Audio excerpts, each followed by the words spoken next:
नमस्कार दोस्तों, मैं प्रताप सिंह। बहुत स्वागत है आप लोगों का भोजपुरी यूट्यूब बिहार चैनल में। दोस्तों, भोजपुरी के पावर मशीन कहे जाने वाले पावर स्टार पवन सिंह ने छठ में तहलका मचाने के बाद एक फिर से गाना लेकर आए हैं, जिसका नाम है दोस्तों हरी हरी उड़नी। इस गाने में दोस्तों भोजपुरी के रिकॉर्ड और पावर स्टार पवन सिंह और डिम्पल सिंह नजर आने वाले हैं।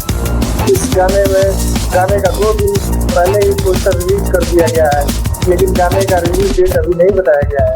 लेकिन दोस्तों, मैं आज इस गाने का रिलीज डेट इस वीडियो में बताऊंगा। इस शानदार गाने में आवाज़ पावर स्टार पवन सिंह और अनुपमा यादव का है और गीत आशुतोष तिवारी जी का है। इस गाने को संगीत से सजाया है प्रियांशु सिंह जी ने।